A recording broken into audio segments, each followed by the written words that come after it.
And thank you again, everyone. Thank you for being with us, for taking the time to be here today. I wanted to share some ideas kind of in line with what we were talking about last week, which is to go within. That, the way out is within. We have to go within. We have to turn from the externals of the world, which to a large degree are distractions. And we must turn within, where we're going to find the only thing that matters. The omniscience, the omnipotence, the peace, the love. In the New Testament, this is equated to or told, to go in secret, to go to the prayer closet and shut the door. In the Old Testament, it was be still and know. So what we want to talk this morning is about priorities, about putting first things first. I ask you to consider, as we go through this today, I ask you to consider, what is the most important thing in your entire life? What is that? And what tools or assets do you have in your life to help you to accomplish whatever that priority is? Whether it's something to do or something to be, what is it? What is the most important thing in the entire world to you?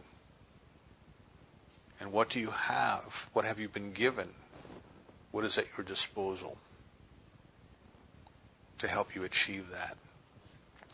So as I was thinking about this, I was reminded, if you've read the email, I was reminded of back in the 60s when I started working on mainframe computers. And believe me, there were not a lot of mainframe computers around when I was a young technician. We had a couple at the banks. We had one out at Aqueduct Racetrack to be able to calculate the parimutuels out there. And we had one at Kennedy Airport. We did the reservations, or our system did the reservations for one of the big airlines out there. But in all of western Long Island, in Brooklyn, Queens, and parts of Nassau and Suffolk, out almost to the Hamptons, we maybe had four mainframe computers that we took care of. And as I started to learn how these computers worked, what fascinated me is that at the heart of the computer was simply an adding machine. That's all that the chip could do. It could add and it could subtract. That was all it could do. It couldn't do anything else. It could add and it could subtract. But it could do a lot of calculations very quickly. And what the programmers, the computer developers, learned how to do was they learned how to write a set of instructions for that computer that could make it do phenomenal things simply by adding or subtracting. If you wanted to multiply a number, you simply added it together very quickly. If you wanted to divide a number, you simply subtracted very quickly until you had a remainder less than whatever you were subtracting. It was that simple. If you wanted to do a square root, it was a little bit more complicated. It might take several hundred different manipulations, but by simply being able to add or subtract, the programmers were able to build an algorithm or subroutine they would call it, that would work that out. When somebody went into the bank, and they put their passbook, when the teller put their passbook in that big banking machine. Remember, we had passbooks used to go in like a passport, and they used to stamp numbers on them for you. And they would go in and they would put that in the machine, and they would manually punch your account number.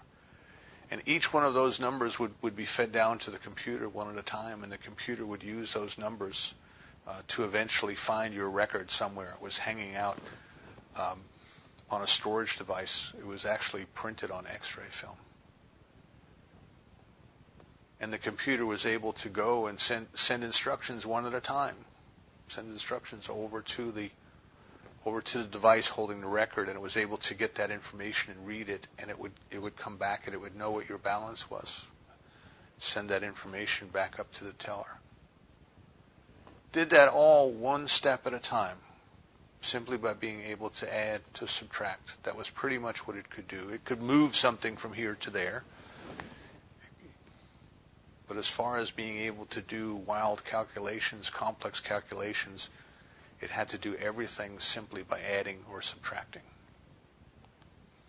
So it's fascinating that in the city of New York, in a borough as large as Brooklyn, that here in the computer room, now mind you, computer rooms were huge in those days. It was probably as big as, an 8-car garage.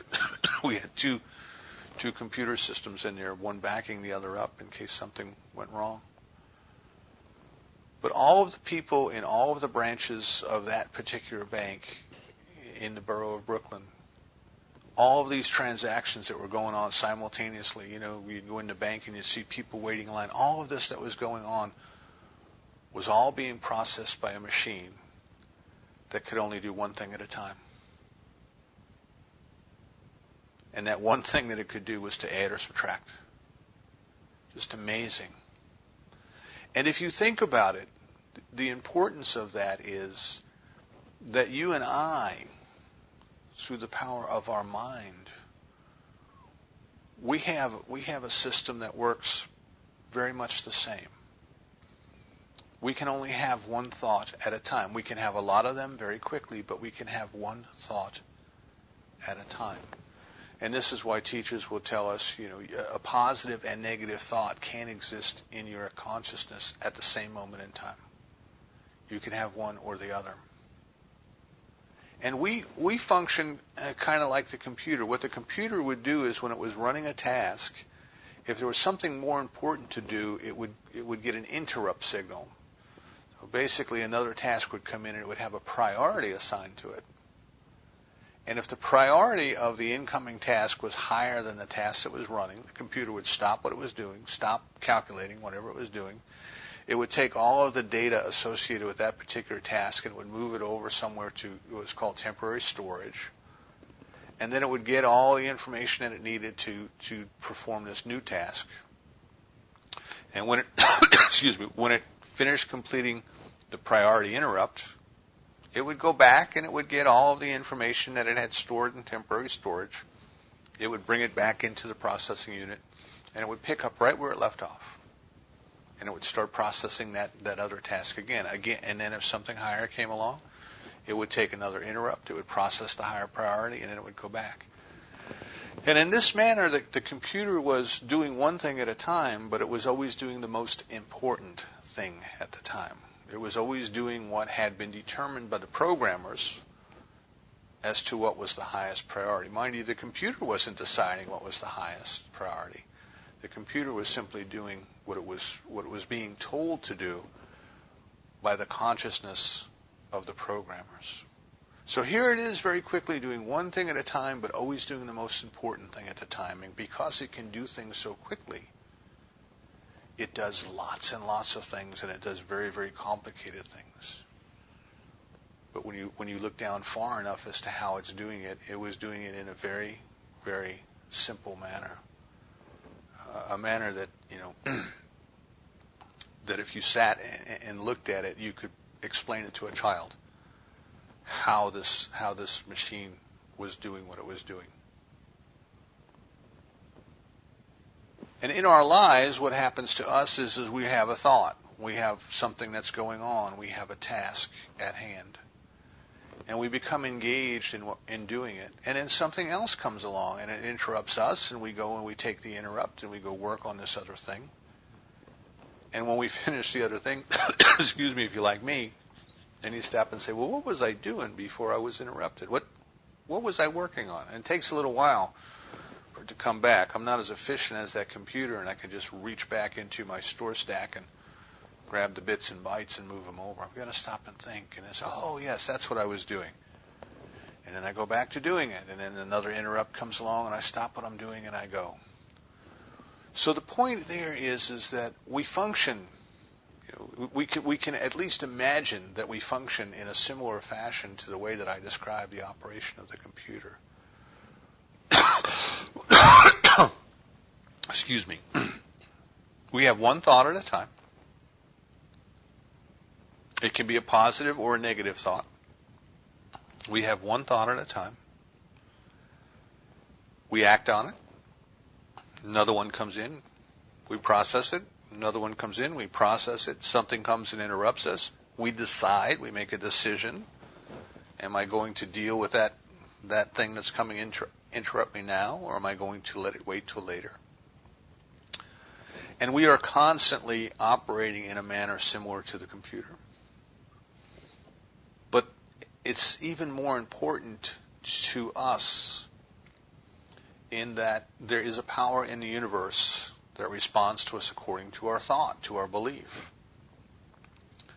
And that what we are thinking about, what we are giving our attention to, what we are allowing to be a priority in our thoughts is actually determining the rest of our lives.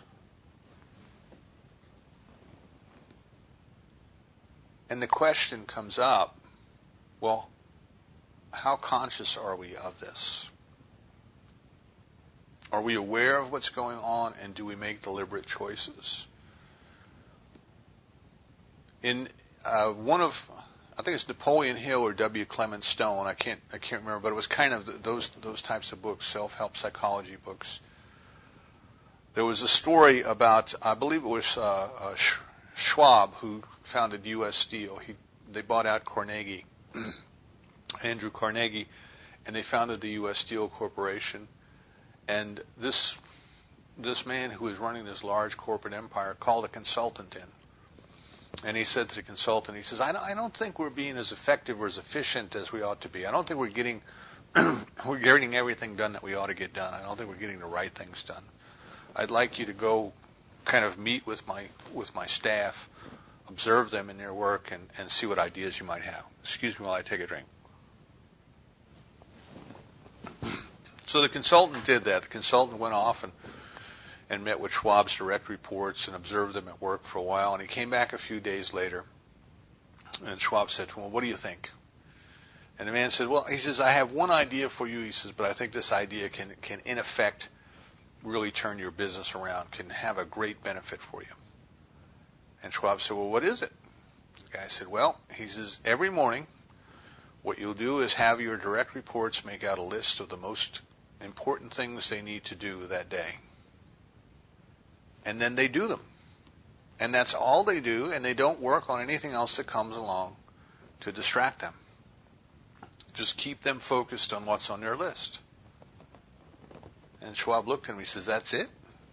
The man says, yeah. He says, that's enough. He says, if you can get them to organize their priorities right and to avoid distractions by staying focused on what's important, first things first, then everybody in your organization will be working on what's most important for you and for the organization. And you'll get better results. So Schwab said to the man, he says, well, how much do I owe you? And the man said, I'll tell you what. He says, you try this for a week, and then you send me a check for what you think it's worth. And this was in the early 1900s. And a week or so later, the man received a check in the amount of $20,000, which was quite a sum in those days. Because the value of the lesson was focus on the most important things first. Avoid the distractions. And keep everything in the organization kind of synchronized so that everybody was working on the same goals and objectives, that everybody was working towards the same end, that everything in the organization was aligned. We used to call it vertical alignment when I was doing consulting. To make sure that every department in the corporation not only understood the big picture objectives, but understood the priorities in which things had to be done. So one department wasn't working on A while another department was working on C, and then neither one of them got out the door because they each required something from the other department. And what this lesson means to us in our lives, is that we too, because we are kind of like the CEO of our lives, we're the only ones that can decide. There's nobody else who can decide for you. There's nobody else who can think for you. There's really nobody who can make up your mind for you. There's certainly people who will try to influence you, and there are people who will try to tell you that they know better than you do what you ought to do. But ultimately, you're the one that must either accept or reject what they're telling you. You're the one that must decide. And in our lives, in our busy, busy lives that we have today, there are just so many things that are vying for our attention. There are just so many things that would take us away from whatever it is that we were doing. Whether what we were doing was as a result of a conscious decision where we had set our priority and we were going to go with it, or what we were doing was just kind of a random act. But there's so many other things that will come and take us away, that what happens to us is that we spend our day, as Osho puts it, we spend our day with our mind wandering and us following it. So literally we have let our tool, those of you who are reading Louise Hay with us for the Skype group, she calls the mind a tool. She says the mind is a tool that is there for you to use. And what we have done is we have turned around and we have allowed it to dictate to us, to control us, to lead us around, to lead us astray, because we are not exercising our responsibility to be in charge of our thoughts. You are the only thinker in your world. Dr. Holmes tells us to learn how to think is to learn how to live. If the net result, if the sum of your life, if what you are experiencing in life is a result of what you have been thinking, then your number one task would seem to be in conscious awareness, in conscious control of what thoughts you allow to take place in your head. There's only one at a time, and you get to choose which one it will be, if you are aware of what's going on.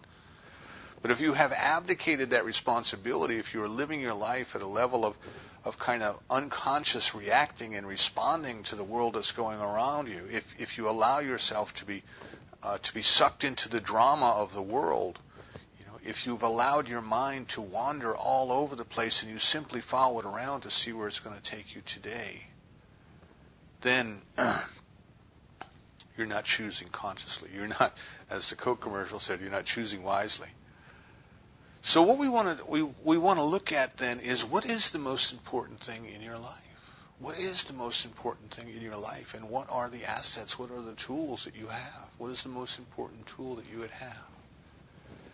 And what I would suggest for your consideration is that the most important thing in each of our lives is the discovery of our spiritual nature.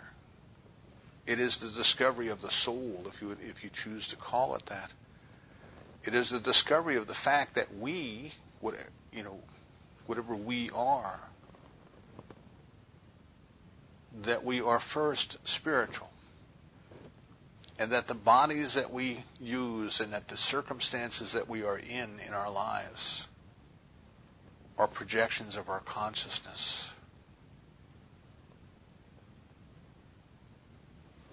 But that when we die, when the body dies, we don't die. But when the body dies, there is that which carries on. There is that consciousness which continues. And the most important thing in our lives is to become familiar with that consciousness, to know ourselves as that, and to recognize that all of these other things that are out there are secondary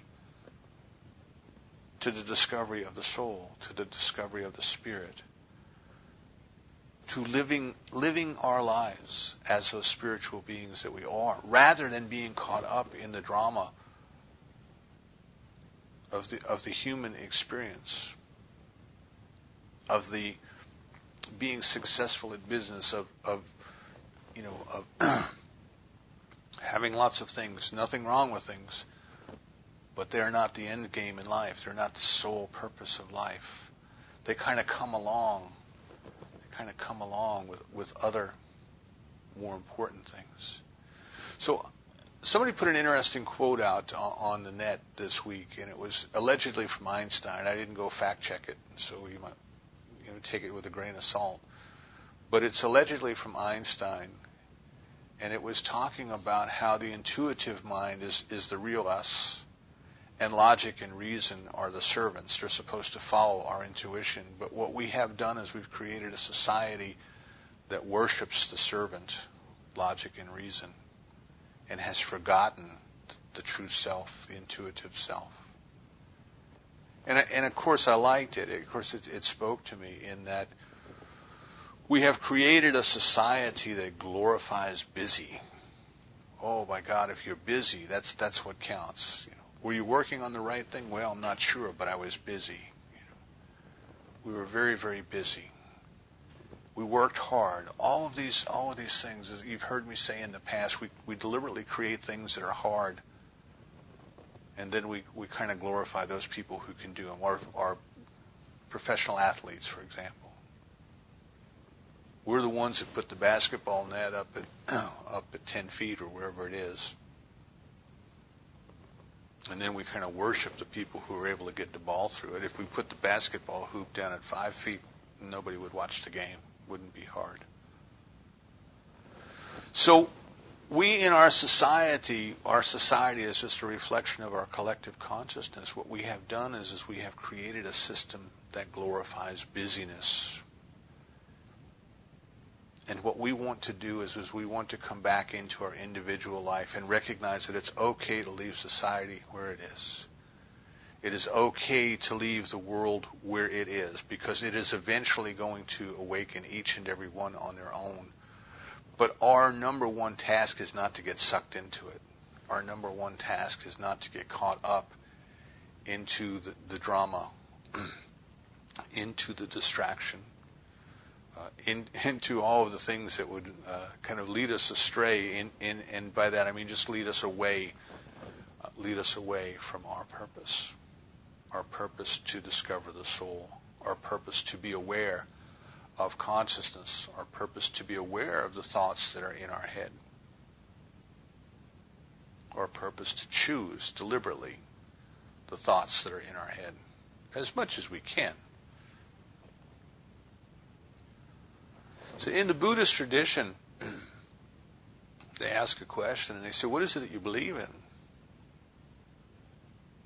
And are you acting according to that belief? Do you believe in the power of prayer? Well, if so, then go pray. Do you believe in the power of meditation? Then if so, go meditate. In other words, act out of your faith, act out of your belief.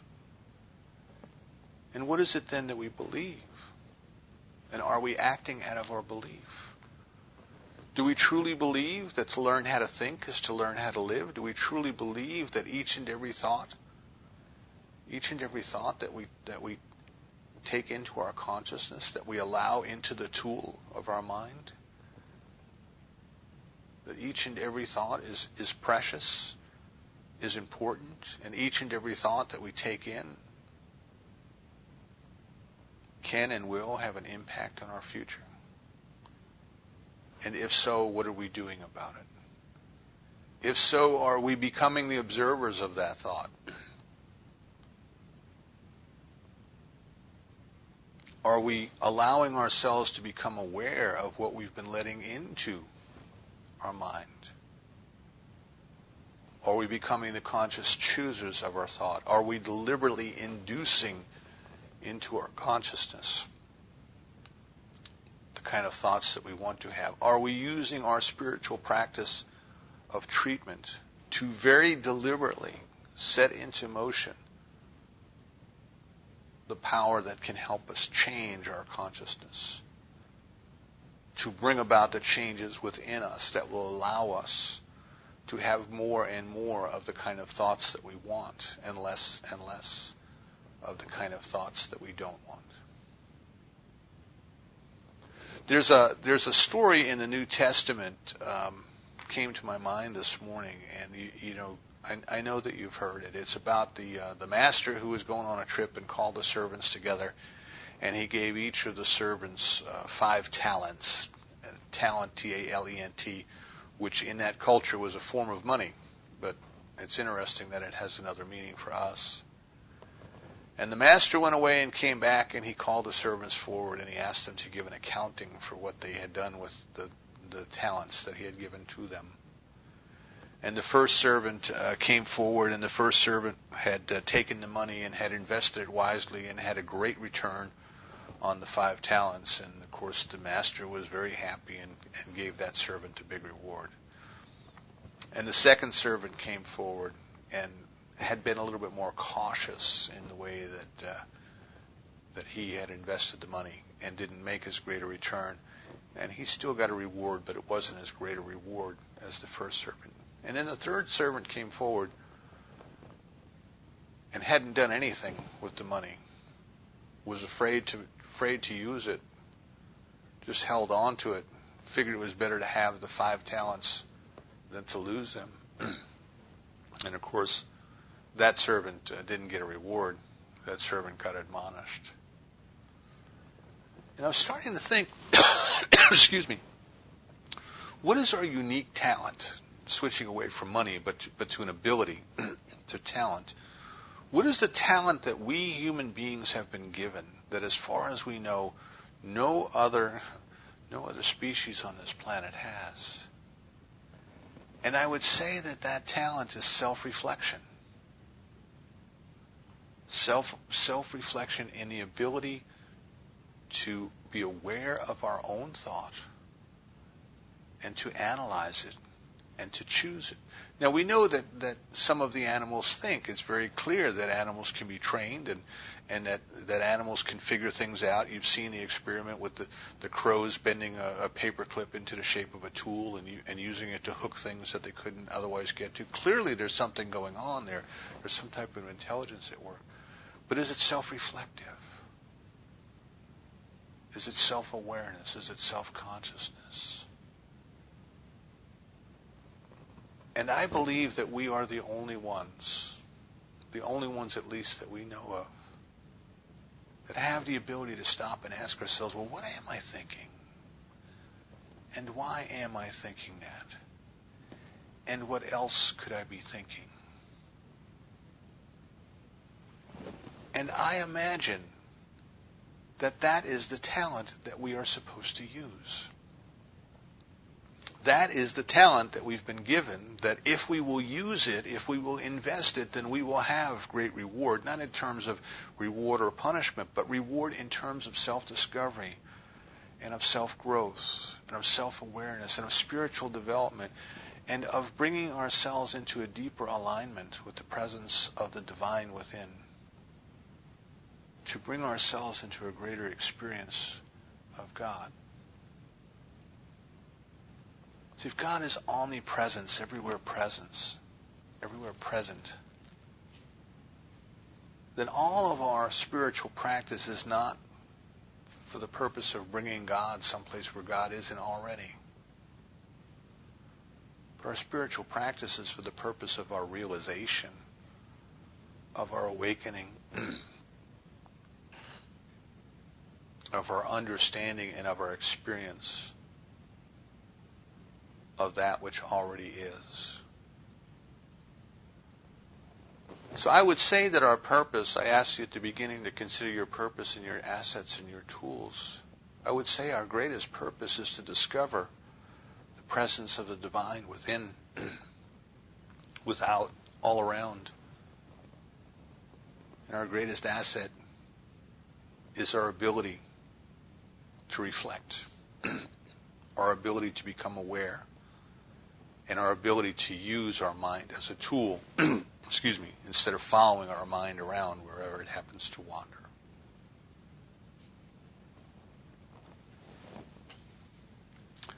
There's another saying in the New Testament that says that where your treasure is, that's where your heart is. And what that meant in those days, it started by talking about banks, but in areas that did not have banks, in the rural areas, here in the South, for example, people who lived out in the country on a farm, they had post-hole banks. They would take their most valuable possessions and they would put them in some type of a jar or a box or something like that, and they would go out along the fence line, and one of the posts in the fence line would be a little bit loose. Now the wire holding it up would be just a little bit loose, just enough slack that post could be lifted up out of the hole and kind of set on the ground. And people could go down then to the bottom of the post hole, and they could bury their most precious possessions, their money, their jewelry, those sorts of things, and then put the post back down upon it. That way, if they were gone and somebody came and broke into the house, the robbers wouldn't find very much because it was hidden in the post hole.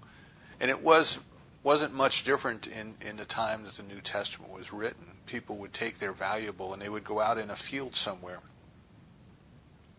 and they would hide it under a rock or somewhere. And each person had their own place, and they would sneak out at night and they would put their goods there. And then they would spend a couple of things that they would do is they would tell their friends and relatives they didn't have anything. So their relatives would come to borrow money. They'd say, well, I don't have anything. I don't have any money. You know, I'm poor. And they would get out of having to loan the money away. But their attention, their heart, their focus was always on that field, always where their treasure was buried. If there was somebody walking through the field, they would wonder, are they going to stumble across my post hole bank? Are they going to stumble across my catch? Maybe I need to go back out tonight and dig it back up and see if it's still there. And of course, if it got stolen, they didn't have any recourse. They couldn't tell everybody, well, I lied to you when I told you I didn't have any money. I really had a bunch and it was buried out in the field, and somebody stole it. So if you found somebody's post hole bank, it was finders keepers. You know, if you kind of hung around and watched where people were sneaking out to at night, you could make your living. So this is what it has to do when it says where your treasure is, that's where your heart is. That's where you're putting your attention. You're putting your attention on what is most valuable to you. And it also says don't put your faith in things that will be destroyed by moth and rust. Don't take material things, physical things, and put them in the ground because they're going to turn to dust out there. But turn your attention, make your priority. Make the most important thing in your life your spiritual growth. Take your little list that you make out in the morning and make that number one. And keep your attention focused on it. Do your spiritual practice. Do your treatment. Do your meditation. Do your reading of the day. Do the things that you need to do to feed your soul first, before anything. That is the most important. And then as thoughts come into your consciousness during the day, be aware of what they are. How am I thinking? Is this the way that I want to be thinking? Does my thinking reflect my belief, my faith, that I am a spiritual being, that I am surrounded by an infinite power, that I have at the very depths of my soul, I have access to the knowledge of the universe, that there's a knower within me that knows how to act, that there's a protector within me that knows how to protect, that there's my guardian angel, if you choose to call it that, but there's that presence within that goes with me wherever I go and leads me where I need to be and shows me what I need to know and nudges me to do what I need to do. Can I go through the day being aware if something comes into my consciousness, if I do get sucked into something, I get caught up in the drama of something that's going on, can I allow myself to let that go and say, that's not for me? What's the saying people are posting? Not my circus, not my monkeys. That's not for me. That's for somebody else. But I am a spiritual being in the process every day of discovering more and more of what that means. That is my number one priority. And I can only do that one thought at a time. And I do that by making it a high enough priority that there are no other interrupts that can come into my life that can take me away from it. Everything else that comes in is of a lower priority, and it just doesn't get done. It just falls by the wayside. I keep my eyes on the prize. I keep myself focused on what is most important to me in my life. Discovering the divinity within myself and within all people at all times, in all places. I refuse to get caught up in the appearances that tell me otherwise. I refuse to be distracted by the mundane. I allow my thoughts, if you will, again, going back to Scripture, my thoughts to be of heaven. My thoughts to be of the presence of God within. So I think we can see that when human consciousness developed computer systems, it really developed computer systems in a manner kind of almost reflective of ourselves. But it gave us a very visible model that we can look at and we can analyze it. We can say, oh, I understand it, but how does that apply to me? And we can realize then by prioritizing the things we wish to do in our lives, what is most important, and by becoming aware of what we are doing, not allowing ourselves to be distracted by lower order interrupts, not allowing ourselves to be caught up in the drama of the world, we can stay focused. We can stay focused on that which is most important. I think our highest priority is to discover the God within. And our greatest asset is our ability to reflect upon our own thoughts. So let's not waste our time doing things that can be done by other species. Let's waste our time thinking about being caught in power and control and struggles and survival and all those things. Let's not get caught up and spend our time in those areas, because we have moved beyond those. We have moved beyond those.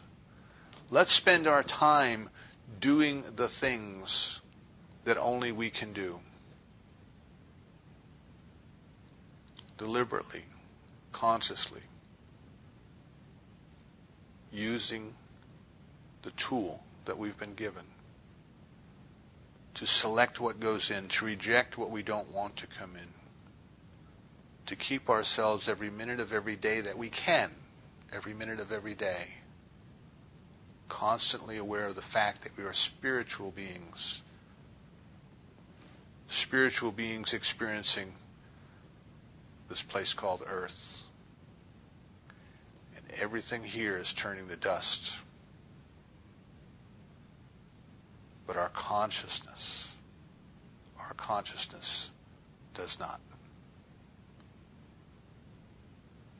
Let's focus on that which persists, that which continues on, that which will lead us into our next adventure, that which is responsible for our future, whatever that may be.